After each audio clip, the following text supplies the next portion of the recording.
आतंकवादियों को इतना बड़ा मीडिया कवरेज नहीं मिलता। तो आतंकवाद का सबसे बड़ा जो मकसद होता है वो मकसद होता है दहशत फैलाना। और दहशत कैसे फैलेगी यार?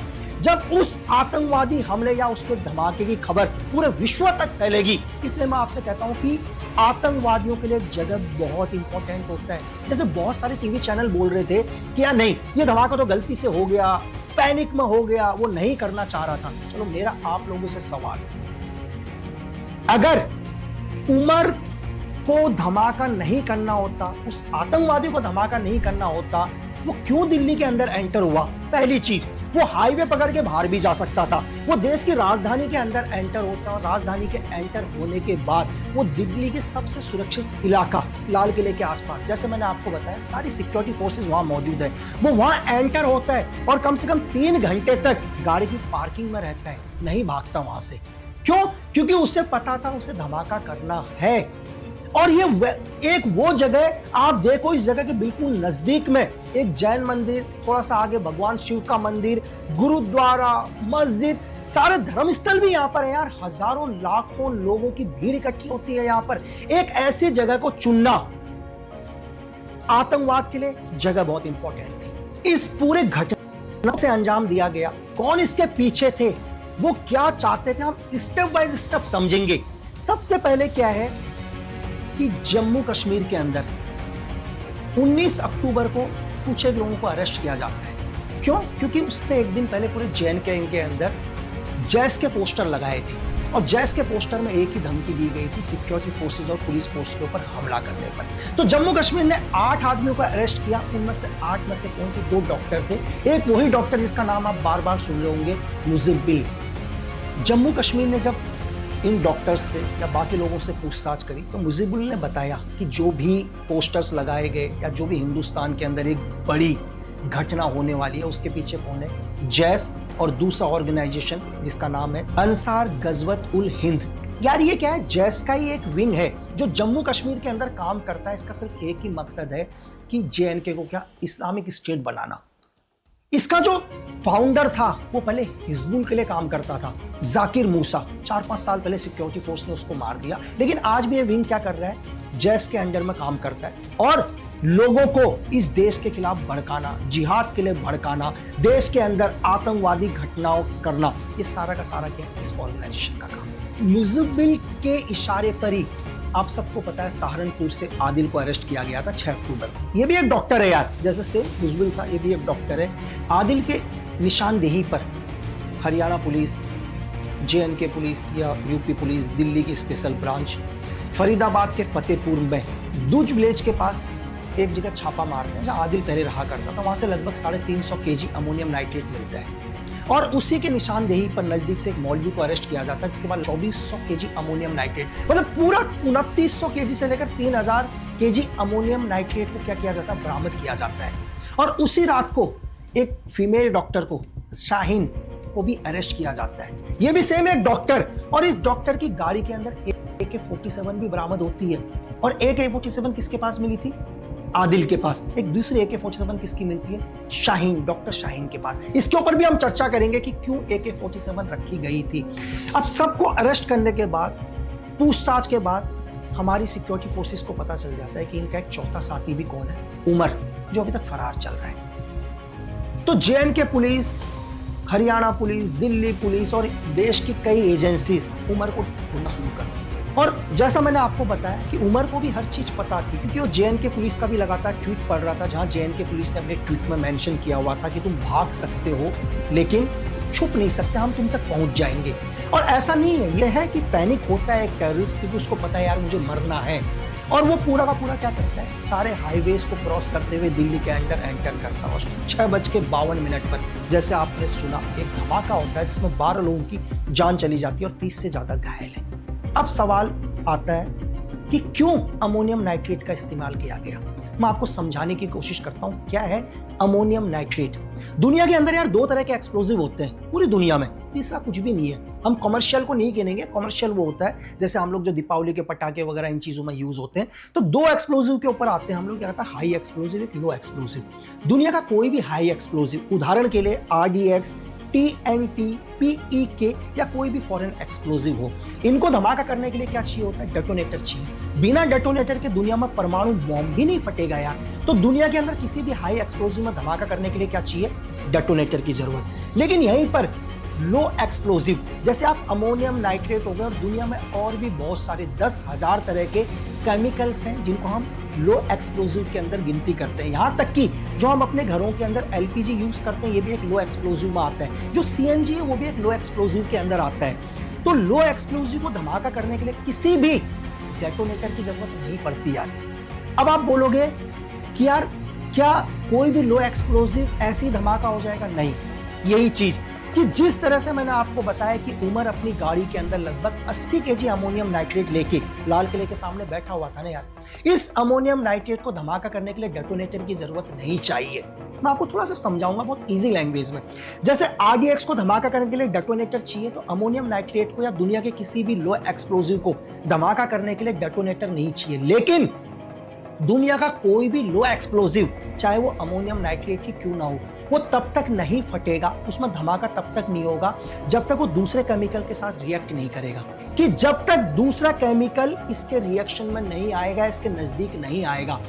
तो अमोनियम नाइट्रेट को दुनिया में किसी ना किसी केमिकल के साथ रिएक्ट किया गया था, तब जाके धमाका हुआ। एज ए सिक्योरिटी रीजन मैं आपको नहीं बता सकता कि वो कौन सा केमिकल है, क्योंकि अमोनियम नाइट्रेट में धमाका करने के लिए 150 से लेकर 175 डिग्री सेल्सियस चाहिए यार, तभी उसको ट्रिगर मिलेगा। तो ऐसा कौन सा केमिकल था जिसने उसको इतना ट्रिगर दिया कि 80 kg अमोनियम नाइट्रेट के अंदर एक धमाका हुआ? और आपको पता है अमोनियम नाइट्रेट को CNG के साथ अटैच किया गया था उसी गाड़ी में। आपको पता है कि गाड़ी थी i20, उस गाड़ी के अंदर CNG भी लगा हुआ था, तो CNG के साथ उसको अटैच किया। एक तो अमोनियम नाइट्रेट में धमाका हुआ, और वो धमाका किसको मिला? CNG को भी मिला। तो डबल ब्लास्ट समझ लो, एक साथ डबल इफेक्ट। इसका धमाका इतना खतरनाक था कि जो CNG का इतना बड़ा टैंक है वो भी कई दूर मीटर जाके गिरा था यार। तो आप समझ सकते हैं कि कितना खतरनाक धमाका अमोनियम नाइट्रेट ने। मैं आपको बताऊं 80 kg अमोनियम नाइट्रेट उतना ही धमाका दे सकता है जितना 40 kg 30 kg RDX दे सकता है यार। आप इसका इफेक्ट समझ लो। और एक चीज और आप लोगों के लिए आसानी से, दुनिया का कोई भी हाई एक्सप्लोजिव वो फटता है, RDX फटता है, ब्लास्ट होता है, लेकिन दुनिया का कोई भी लो एक्सप्लोजिव फटता नहीं है, वो जलता है। हाई एक्सप्लोजिव और लो एक्सप्लोजिव में यही फर्क होता है यार। अब आप बोलो कैसे? जैसे हम अपने घरों के अंदर गैस जलाते हैं तो गैस जलती है ना यार, गैस फटती नहीं है, लेकिन गैस फट भी सकती है जब उसको एक टेम्परेचर मिलेगा। सेम अमोनियम नाइट्रेट का भी यही है, जब तक उसको एक प्रेशर नहीं मिलेगा वो तब तक नहीं फटेगा। समझ गए?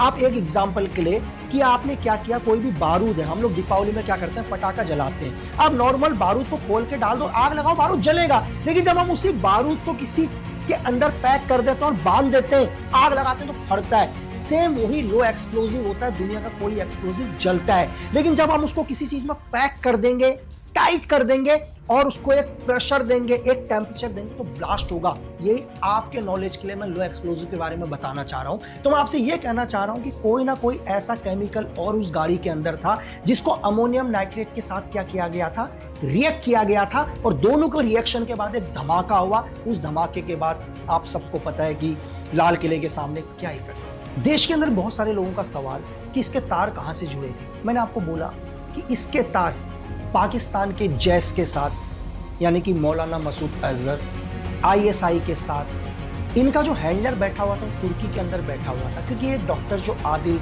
ये कई बार तुर्की के वहाँ भी क्या हो गए थे, इन्होंने मीटिंग्स वगैरह करी। मीटिंग करने के बाद इंडिया के अंदर उन्होंने प्लान किया, एक धमाका किया हिंदुस्तान के अंदर। तो कहीं ना कहीं तो इनका हैंडलर बैठा हुआ है ना बाहर, तो आज भी इनका मास्टरमाइंड जिंदा है। और मैं ये नहीं बोलूंगा कि तुर्की में बैठा हुआ जो कोड है, अक्सा जिसका कोड है, वही मास्टरमाइंड है, उसके ऊपर भी कुछ लोग होंगे, क्योंकि डायरेक्ट मौलाना मसूद अजहर पाकिस्तान से बाहर नहीं आता। तो एक पूरी की पूरी चैन होती है जो इन लोगों को क्या करती है, कमांड देती है, उसके कमांड के इशारे में काम करते हैं। या टेररिज्म का तरीका चेंज हो गया है पूरा। टेररिज्म के तरीके के ऊपर बात करूंगा, लेकिन बहुत सारे लोगों का एक ही सवाल कि देश की सुरक्षा को लेके, हमारी सरकार को लेके। मैं आपको ये बोलूं कि उसमें से कई लोग कहेंगे कि यार नहीं, तुम तो देश के फेवर में बात करते हो। भाई मैं हिंदुस्तान का रहने वाला हूं, तो मैं हिंदुस्तान के ही फेवर में बात करूंगा यार, मैं पाकिस्तान के फेवर में बात नहीं करूंगा।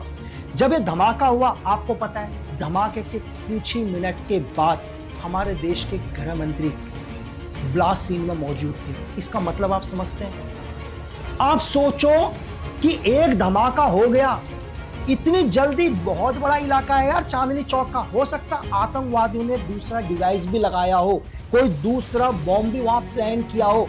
तब तक देश का प्रोटोकॉल होता है कि जब तक पूरे एरिया को सिक्योर नहीं किया जाता, सेफ नहीं किया जाता, हमारी NBDC, national bomb data center, NIA, NSG clearance की रिपोर्ट नहीं देगी, देश का कोई भी वीवीआईपी उस जगह पर नहीं आएगा। लेकिन इसके बावजूद भी हमारे देश के गृह मंत्री उस जगह पर मौजूद थे यार।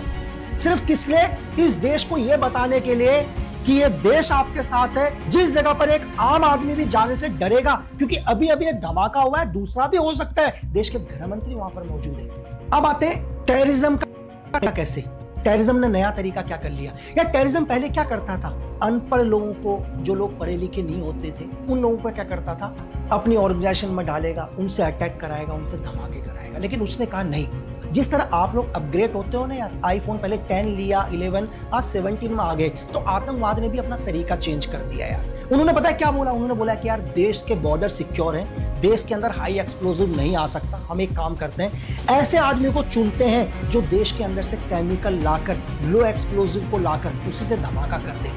एक डॉक्टर जिसका प्रोफाइल पता है क्या है? जिसका ये प्रोफाइल है कि यार वो केमिकल्स को, अमोनियम नाइट्रेट जैसे केमिकल को 5 kg ले सकता है, क्योंकि भारत सरकार ने उसको अप्राइव किया है कि तुम रिसर्च के लिए, दवाइयों के लिए ले सकते हो, आप और हम नहीं ले सकते। लेकिन इस देश में मुजिबिल, ठीक है, शाहीन या आदिल जैसे लोग ही हैं जो हमारे देश की इसी केमिकल को हमारे खिलाफ ही यूज करते हैं यार। आतंकवादियों ने इनको क्यों चुना, या जैश के मौलाना मसूद अजहर ने इनको क्यों चुना? क्योंकि ये आसानी से अमोनियम नाइट्रेट को ला सकते थे यार। आप सबके जहन में एक ही चीज होनी चाहिए यार कि ये कैसे, ये डॉक्टर, इतने पढ़े लिखे लोग कैसे आईएसआई के टारगेट में आते हैं, कैसे मौलाना मसूद अजहर जैसे लोगों के टारगेट में आते हैं। मैं आपको समझाने की कोशिश करता हूँ। आज मैं दिल्ली ब्लास्ट के ऊपर बात कर रहा हूँ, कई बार मैं देश को लेके बात रखता हूँ, तो बहुत सारे लोग क्या होते हैं, इसका विरोध भी करते हैं, क्योंकि हमारे देश में रह रहे हैं ना यार, यहीं खा रहे हैं, यहीं पले, यहीं कई स्कॉलरशिप में बड़े हुए, और इसी देश के खिलाफ होते हैं। तो आपने मेरे भी देखे होंगे या दुनिया में किसी भी देखे होंगे, बहुत सारे लोग कमेंट्स करते हैं, एंटी इंडिया बात करना शुरू करते हैं। तो आईएसआई की पूरी एक विंग है जो इन चीज़ों पर नजर रखता है, जैसे लक्की बिस्ट के हर वीडियो के ऊपर नजर रखता है। बहुत सारे लोग क्या करते हैं, कमेंट्स करते हैं, कोई नीचे लिखता है हिंदुस्तान मुर्दाबाद, कोई क्या लिखता है, आपने देखा होगा। तो आईएसआई की एक विंग क्या करती है, उस कमेंट को पढ़ती है, उसकी आईडी के अंदर जाती है और लगातार उसे वॉच करना शुरू करती है, उसकी आईडी को। ऐसा नहीं एक दिन, एक महीना, साल भर तक कंटिन्यूस आईडी के ऊपर नजर रखती है। जब आईएसआई को पूरा लग जाता है कि यार ये आदमी तो बिल्कुल आतंकवादी बनने के लायक है, ठीक है, हिंदुस्तान के अंदर रहकर ही ये हिंदुस्तान के खिलाफ है, तब आईएसआई इनसे कांटेक्ट करती है। ऐसा नहीं है कि एकदम से डॉक्टर आदिल जैसे तक अगले दिन ही आईएसआई पहुंच गई होगी, इसे कंटिन्यू वॉच किया होगा आईएसआई ने। जब आईएसआई को यकीन हो गया कि यार नहीं, ये तो हिंदुस्तान में रहकर हिंदुस्तान को ही मारने की साजिश रच सकता है या हमारे काम आ सकता है, तब वो लोग इन लोगों तक पहुंचते हैं यार। तो आप समझ सकते हैं एक छोटा सा कमेंट्स कैसे आईएसआई उस कमेंट के माध्यम से एक आदमी तक पहुंच जाती है, उसको सोच कर एनालाइज करती है। आपको स्क्रीन में 4 पोस्टर नजर आ रहे होंगे यार, शायद आपको किसी न्यूज चैनल में पोस्टर नहीं दिखे होंगे। ये पोस्टर पता है क्या है? मौलाना मसूद अजहर की बहन शाहिदा अजहर, उसने इंडिया के अंदर या दुनिया के अंदर एक महिला ब्रिगेड खोल रही है। मेरी बात समझ लो, जैसे कि पहले क्या होते थे, फिदाइन होते थे आतंकवादियों में, अब इन्होंने बोला है कि यार नहीं, हम महिलाओं को भी क्या करेंगे, एंटी इंडिया बनाएंगे या देश के खिलाफ बनाएंगे। तो ये जो 4 पोस्टर आपको नजर आ रहे हैं ना स्क्रीन पर, ये पहला है 25 अक्टूबर को।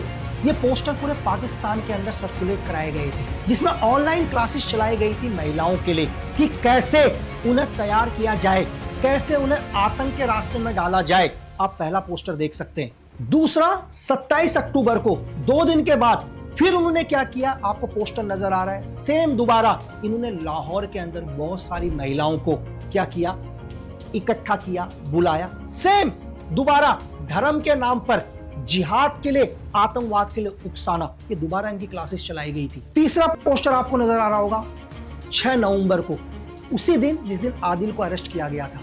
ये कहा, बलूचिस्तान के अंदर, सेम दोबारा कुछ एक महिलाओं की, औरतों की, बच्चों की सेम क्लासेस, एंटी इंडिया, जिहाद के नाम पर लोगों को मारना, आतंक फैलाना, बेगुनाह इंसानों को मारना, कैसे ये लोग धर्म के नाम पर लोगों का ब्रेन वॉश करते हैं। ये आपको तीसरा पोस्टर नजर आ रहा होगा। और चौथा आपको 8 अक्टूबर का नजर आ रहा होगा धमाके से 2 दिन पहले का, कि किस तरह से इन्होंने ऑनलाइन क्लासेस चलाई थी। और इन सब की मास्टरमाइंड कौन? मौलाना मसूद अजहर की बहन शाहिदा अजहर। और शाहिदा अजहर की हिंदुस्तान में महिला ब्रिगेड को कौन कमांड करना चाहती थी?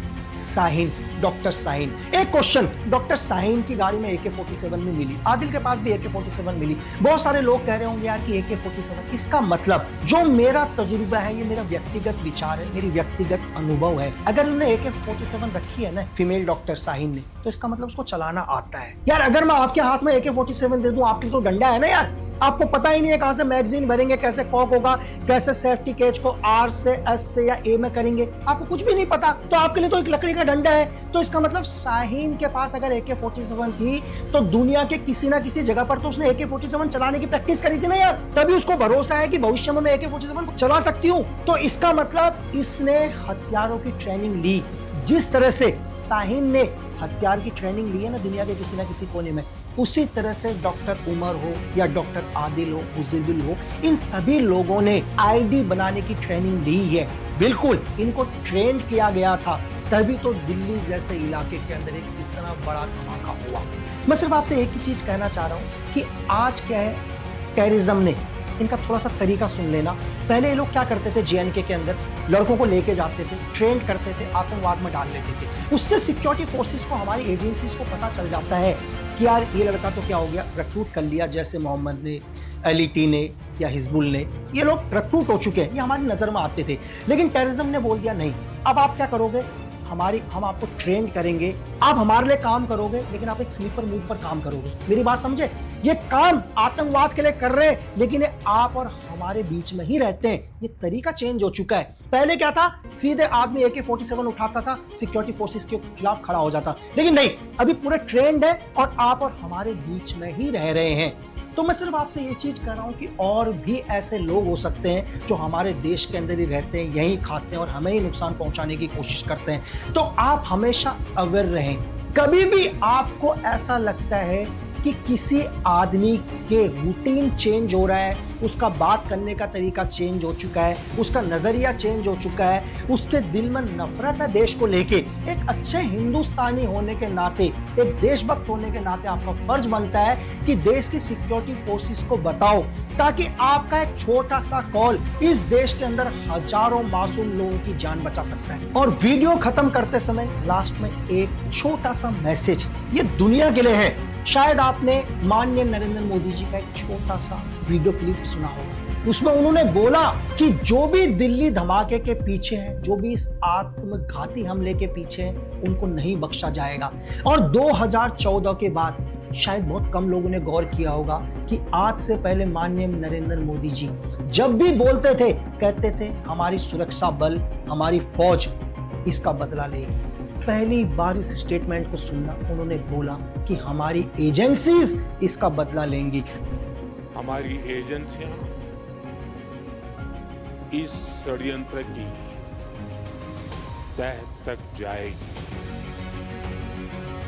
इसके पीछे के षड्यंत्रकारियों को बख्शा नहीं जाएगा। All those responsible will be brought to justice। तो मैं आपको यकीन दिलाता हूं कि दुनिया के किसी भी कोने में, धरती के किसी भी कोने में जो भी दिल्ली ब्लास्ट में डायरेक्ट या इनडायरेक्ट तरीके से इन्वॉल्व हुआ होगा, उसको उसकी सही जगह बहुत जल्दी हमारी